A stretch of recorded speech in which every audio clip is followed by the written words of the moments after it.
हनुमान जी को प्रणाम। महान त्यागी बाबा गुरुदेव जी को प्रणाम।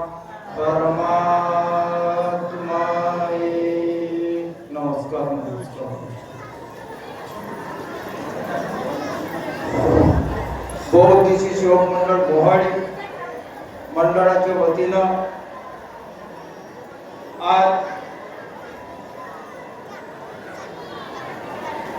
ग्राम स्वच्छता अभियानचा कार्यक्रम राबवण्यात आला आणि आज एका भगवंताचे हवन कार्य आटपून गावात मोहाडी नगरीमध्ये झाकी काढण्यात आली आणि त्याच्यानंतर त्या सेवक संमेलनाच्या माध्यमातून आज या ठिकाणात एका भगवंताच्या चर्चा बैठकीला सुरुवात झाली। या चर्चा बैठकीमध्ये प्रत्यक्ष भगवान बाबा हनुमान जी उपस्थित आहेत। बाबाला माझा प्रणाम।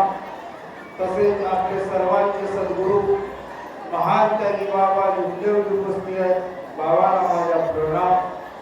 आपल्या सर्वांची आई वाराणसी बाबाजी गुंडरीकर आई सुद्धा उपस्थित, आईला सुद्धा माझ्या कोणी प्रणाम। तसेच आजच्या कार्यक्रमाचे अध्यक्ष लवाले गुरुजी यांना सुद्धा माझा नमस्कार। आजच्या कार्यक्रमाच्या उद्घाटिका मोहाडी मंडळाचे अध्यक्ष सौ आध्यात्मिक प्रमुख मानव धर्माच्या प्रसार आणि प्रसारिका मानव धर्माच्या ताई आजच्या कार्यक्रमाच्या उद्घाटिका यांना माझा प्रणाम। तसेच मोहाडी मंडळाचे माजी सचिव आदरणीय मोरे सचिव सार्वे यांना नमस्कार। महिर दादा यांना सुद्धा माझा नमस्कार। ताईला सुद्धा माझा नमस्कार। माझे भाटू चौधरी यांना सुद्धा नमस्कार। आणि मोहाडी मंडळाचे संपूर्ण पदाधिकारी आणि उपाध्यक्ष देवचंदी सेलोकर यांना सुद्धा माझा नमस्कार। समोर बसलेले बाबाचे सेवक सेवकीने बालगोपाल या सर्वांना माझा नमस्कार। महान त्यागी बाबा गुरुदेवजीनं सतत 40 वर्ष खेडोपाडी जाऊन सेवकांना जागविण्याचे काम केलं आणि 2004 पासून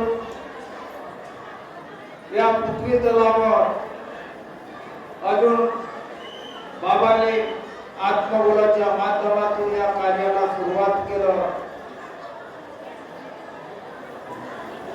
आणि या मोहाडी मंडळाच्या माध्यमातून आज भारत भ्रमण दौरे असो, घरगुती दौरे असो, सेवक संमेलन असो, या माध्यमातून आज सेवकांना जागरणाचे काम होत असतात। आणि आज तुम्ही बघितले असाल या मोहाडी नगरीमध्ये पहिले सेवक संमेलन आणि अफाट गर्दी। आज बाबा आत्मबोलाला आले नसते तर या मोहाडी मंडळाच्या नाव एवढा लौकिक झाला नसता। बाबांनी सार्वजनिक सांगितलं की बाबाचे शब्द होते, बाबाचे शब्द म्हणजे परमेश्वराचे शब्द की गुरुजी तुम्ही हे थोडा सांभाळेल का? आपण इथं शाखा दिलं तर आणि ते शब्द पूर्ण करण्यासाठी धबाले गुरुजीने प्रयत्न केला आणि भगवंतानी यश दिलं आणि 2004 पासून बाबा अजून या पृथ्वी तलावर आले। आत्मबोलाच्या माध्यमातून भारत भ्रमण दौरे आणि दौऱ्याचे अनुभव आज महिर दादा या ठिकाणी आहे आणि त्यांच्या ठिकाणात भारत भ्रमण दौरा जाताना त्यावेळेस ते लहान होते आणि त्यावेळेचे ते दोघे भाऊ बाबाला नमस्कार म्हणून म्हटलं आणि त्यांनी आपल्या घरी स्वयंपाक करायला राहण्याला सर्व सेवकांना सोय करून दिलं आणि त्यांचा सुद्धा अनुभव आहे. त्यांच्या घरी जेव्हा त्या बोरीमध्ये विहिरीमध्ये पाणी नव्हता, कमी पाणी होता आणि तो डहुर पाणी होता, त्या डहुर पाण्यानं सुद्धा सेवकांनी आंघोळ पाणी केलं आणि त्यांच्या घरी जेव्हा बोर मारायची वेळ आली त्यावेळेस बाबा उपस्थित होते आणि बाबांनी जेव्हा त्यांनी आपली मशीन आणली त्यावेळेस त्या बोरिंगला भरपूर पाणी लागलं आणि पाणी लागून सुद्धा तो पाणी अजून फोर्स होत नाही झालं. त्यांच्या घरी होती एक मूर्ती, त्यांच्या दरवाजाला होती त्यावेळेस एक मूर्ती आणि त्यांचे वडील ते मूर्ती काढायचे नाही म्हणायचं. महिर दादाचे मामा काहीतरी आले आणि बाबा त्यावेळेस निरंकारामध्ये होते. सर्व सेवक आराम करत असतील, बाबा त्यावेळेस स्वयं त्या ठिकाणात बसून होते आणि जेव्हा पाणी बंद झालं तेवढा फोर्स जमिनीतून आला पण तो फोर्स बंद सुद्धा झाला. जेव्हा त्या घरची मूर्ती काढायला लागली त्याच्यानंतर तो आपोआप फोर्स वाढला. जे केवढं मोठं चमत्कार आहे. दैवी शक्ती आपल्याजवळ 24 तास आहे. तरी पण आपण सेवक विश्वास करत नाही. एक घरगुती दौरा होता याच वर्षी, या ठिकाणामध्ये जो परिवार आलेला आहे त्या परिवाराला खूप दुःख होते. अमरावती तालुक्यातला जो परिवार आहे तो परिवार या ठिकाणी आलाय. तो परिवार जवळ असेल त्या परिवाराने इकडे यावं.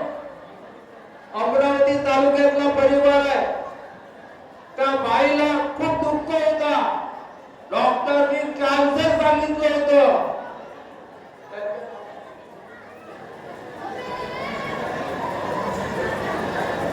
अमरावती तालुक्यातला तो परिवार आहे.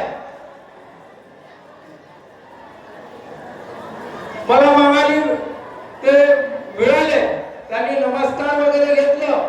त्यांच्या घरची पत्नी सुद्धा दिसली मला.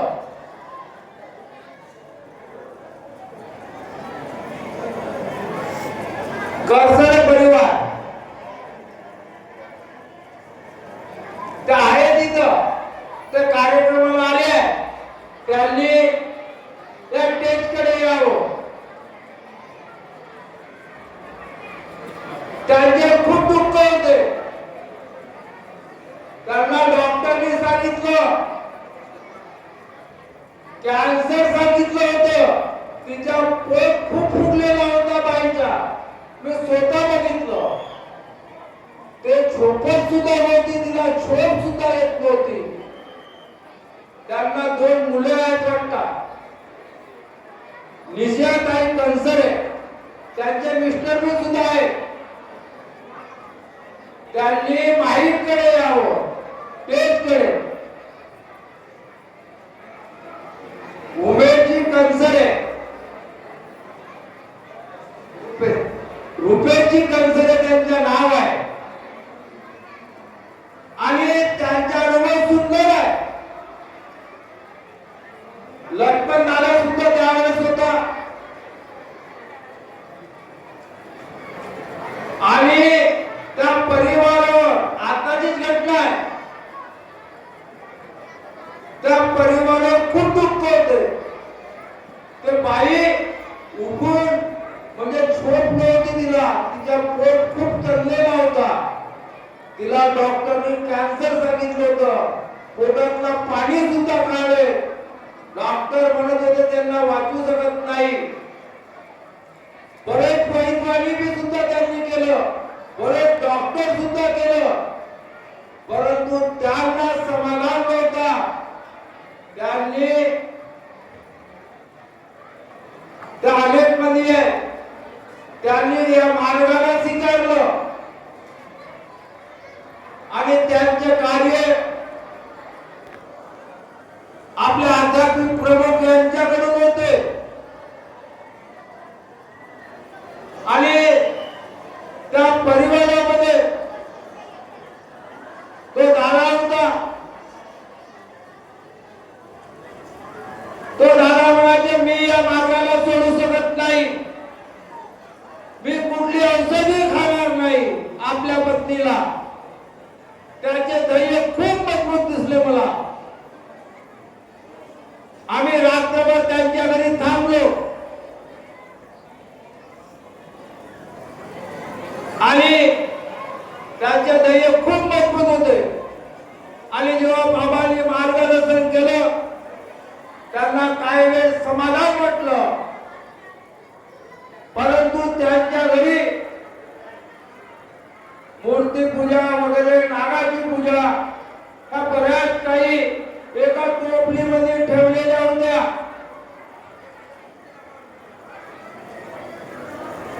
आणि त्यांचे आई वडील हे घरून बाहेर कुठं गावाला गेले होते. त्यांच्या आई वडिलांना पसंत नव्हता हा मानव धर्म, कारण ते माळकरी होते. आणि माळकरी असल्यामुळे ते आपल्या माळकरी समाज त्यांना काही या मानव धर्म कुठला काय हा त्याची काही जाणीव नव्हती. आणि त्यामुळे त्यांच्या परिवारामध्ये ते या मानव धर्माला स्वीकारलं, परंतु त्यांना समाधान नव्हता मिळत. म्हणून त्यांनी घरगुती डबरा बाबाचा ठेवला. बाबाने त्या ठिकाणातला पाणी सुद्धा नाही पिलं. साधे कार्यामध्ये सेवक असल्यानंतर कार्यकर्ता तिथला पाणी सुद्धा, सुपारी सुद्धा किंवा तिथला जेवण सुद्धा घेत नाही. आणि त्यांच्या घरी आम्ही थांबलो, पण त्यांच्या घरच्या पाणी सुद्धा आध्यात्मिक प्रमुख यांनी घेतलं नाही.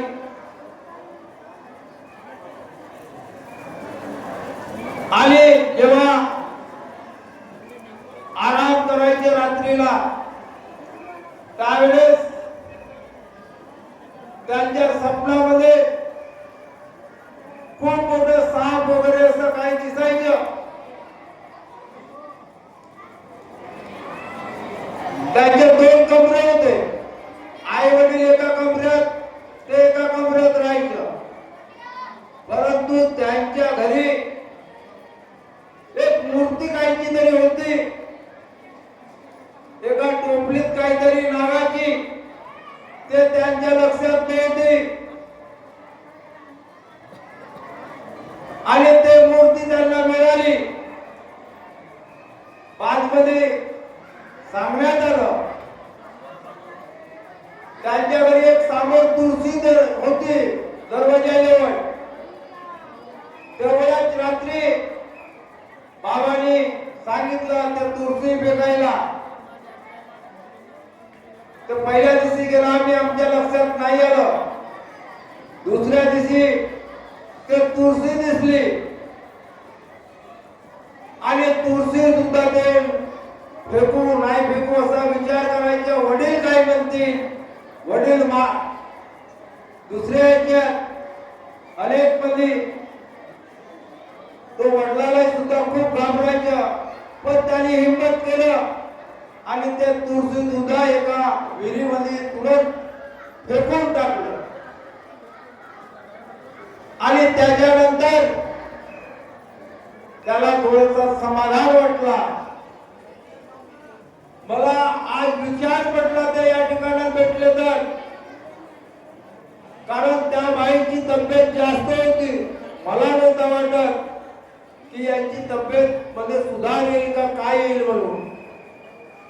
शेवटी भगवंत घडवत असतो. अनुभवाच्या माध्यमातून आपल्याला दैवी शक्तीचा परिचय होतो. आता कितीतरी अनुभव या मानव धर्मामध्ये सेवकांना मिळाले आहे. त्यांना कितीतरी डॉक्टरकडे जाऊन सुद्धा त्यांना समाधान नाही झालं. पण या मानव धर्मामध्ये आत्मबोधाच्या माध्यमातून त्यांनी कार्य केलं आणि त्यांना समाधान झालं. आज ते आज या कार्यक्रमात आलेले आहे. मग आणि मला ते भेटले, त्यांनी नमस्कार घेतलं. पती पत्नी दोघेही आहे. त्यांची बहीण सुद्धा दिसली आणि त्यांना समाधान झालं. धन्य भगवंत. कॅन्सर डॉक्टर सांगतो आणि इकडं समाधान या बिना औषधाने होतो. आणि डॉक्टर या ठिकाणात येऊन आपल्या सेवकांना सांगतात की हत्ती रोग, हा रोग, तो रोग आपल्या जवळच जेवढा सर्व काही देणारा एक भगवंत आहे. बाबाच्या माध्यमातून आपल्याला मिळालेला आहे. एवढी मोठी चैतन्यमय दैवी शक्ती आपल्याला बाबांनी फुकटात दिलं. म्हणून आपल्याला घाबरायची काही गरज नाही.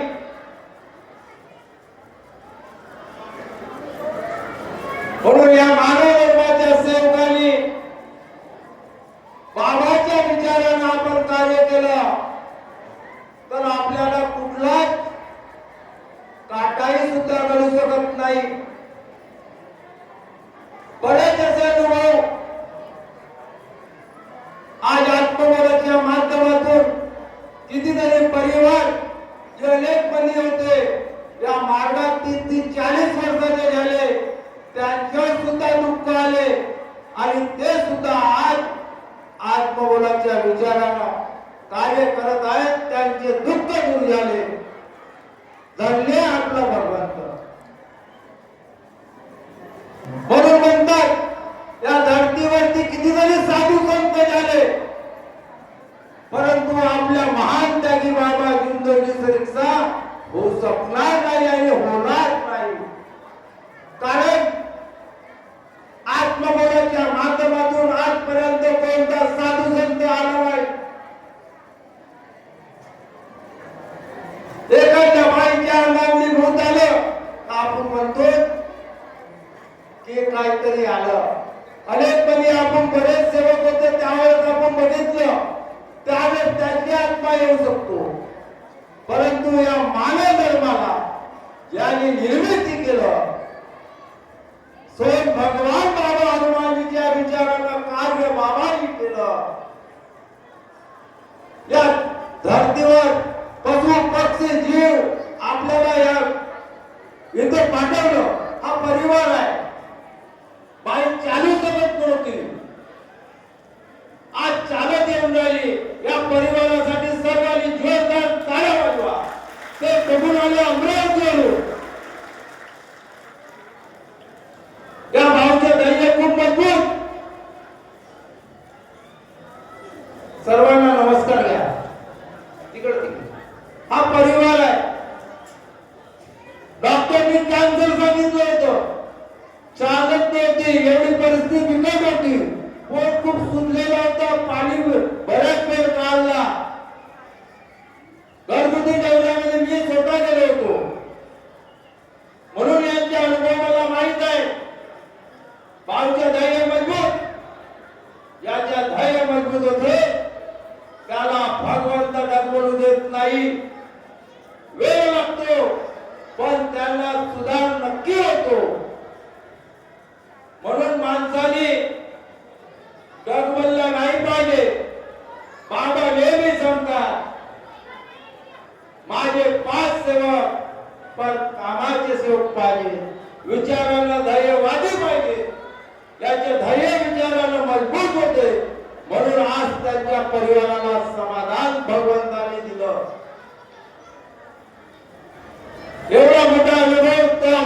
निवडून आले अमरावती जिल्ह्यामध्ये एक खेडा गाव आहे, त्या गावातले होते एवढी मोठी दैवी शक्ती आपल्याला भगवंतांनी दिली, तरी पण आपण कोण्या विचाराने कार्य करतो।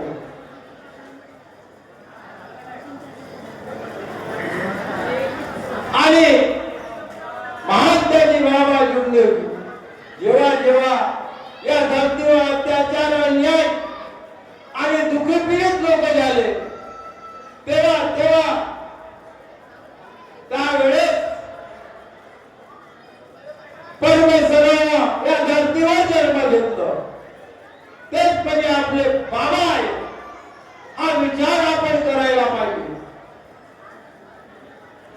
आज भंडारा जिल्ह्याचा एक शिक्षण आणि बांधकाम सभापती मी झालो, माझा परिवार खूप दुःख होता, माझा परिवार हा मानव धर्माच्या सेवेत बनला नसता मी गावच्या एक साधा सरपंच ग्रामपंचायत सदस्य झालो नसतो, मी काही वेळा मार्ग आपल्या मार्गात भाषणात सांगितलं। आणि आज मी बाबाच्या विचाराने कार्य करतो, म्हणून मी आज भंडारा जिल्ह्याच्या शिक्षण आणि बांधकाम सभापती झालो। भगवंत आपल्याला देतो, कधीच कमी पडू देत नाही। त्या ठिकाणामध्ये एक बिकट परिस्थिती झाली होती, जेव्हा सभापती बनता वेळेस माझ्याजवळ 2 व्यक्ती जास्त होते आणि एका व्यक्तीला मी सभागृहात नेलो नव्हतो ना एका व्यक्तीनं मला सभागृहात होत नव्हतं दिलं। त्यावेळेस इक्वलची बाजू आली, पहिली चिठ्ठी एक काँग्रेसचे उमेदवार पहिलेच होते, त्यांच्या बाजूने निघली, ते माझ्याकडून उमेदवार होते। आणि दुसरी चिठ्ठी त्या बाईला एक हात पडतो नाही केल्यामुळे एका मतानं महिला बाल कल्याण सभापती नलगोकुलवर मॅडम झाल्या। आणि तिसरी चिठ्ठी त्या बाईनं अजून त्यांच्याकडून हात वरत केला, अजून समान मत झाले। आणि त्यावेळेस तेही चिठ्ठी आनंदजी मलेवार आरोग्य सभापती म्हणून ते आज काम करत आहेत जिल्हा परिषदच्या, त्यांच्या बाजूने निघली। तिसरी चिठ्ठी माझ्याजवळ एक व्यक्ती होता बसलेला जिल्हा सदस्य, माजी सभापती साकुली तालुक्यातले, ते मला म्हणायला लागले, तू आपल्या बाबाचं नाव घे। त्यांना मी सांगितलं, हा ज्या काही चिठ्ठ्या निघून राहिल्या हा माझ्या भगवंत काढत आहे, माझी हार होऊ देऊ शकत नाही। मी त्यावेळेस जेव्हा माझ्या नंबर आला मी बाहेर गेलो, महादेवजी पलगरिया त्यांना विनंती केलं की तुम्ही तरी मला एक मत द्या, तरी पण त्यांनी मला मत त्यावेळेस नाही दिलं। त्यावेळेस मनामध्ये वाटतो आणि खूप विचार भगवंताला मनामध्ये विनंती चालू होती आणि भगवंताला मी विनंती करायचं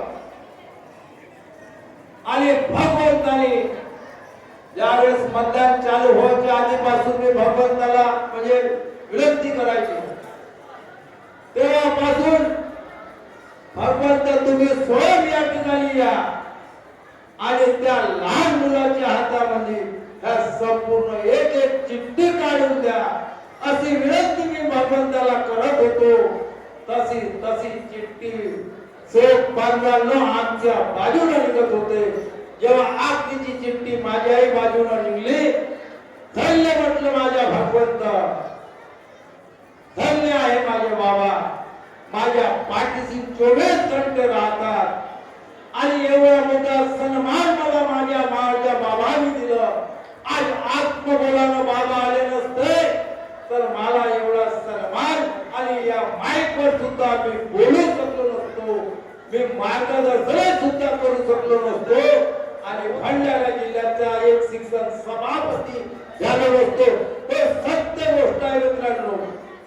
आज बाबा आत्मबोलाला आले म्हणून आज एका दलितला माणूस जिल्ह्यात पोहोचला, एका झोपडीतला माणूस महिलाच राहायला लागला.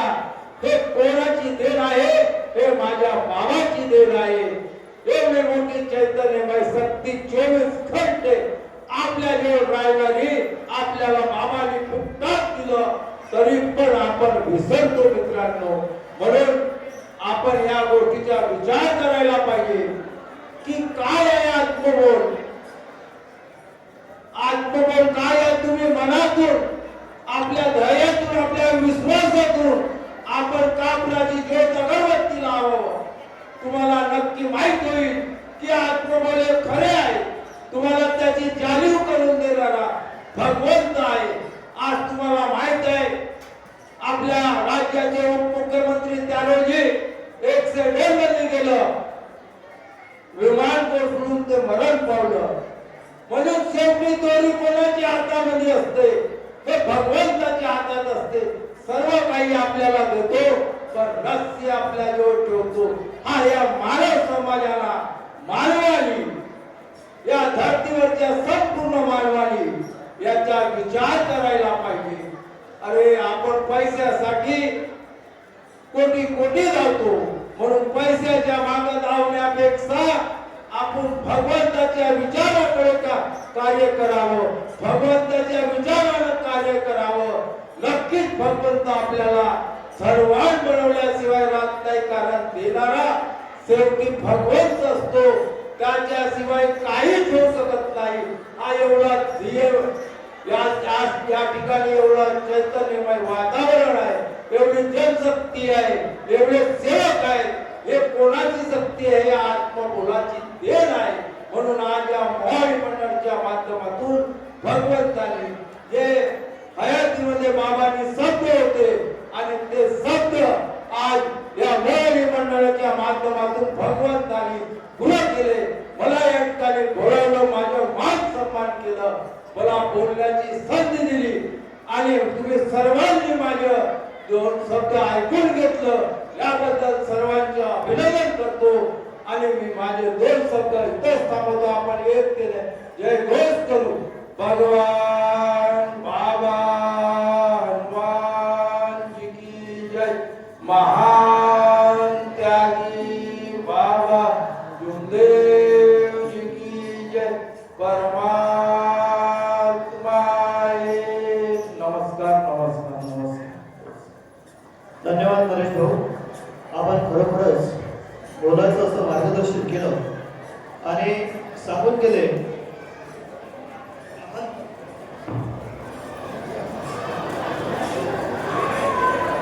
महान त्यागी बाबा जुमदेवजींच्या आत्मबोलाच्या कार्यामधून त्यांच्या शब्दांचे पालन म्हणजे काय होते आणि त्याबद्दल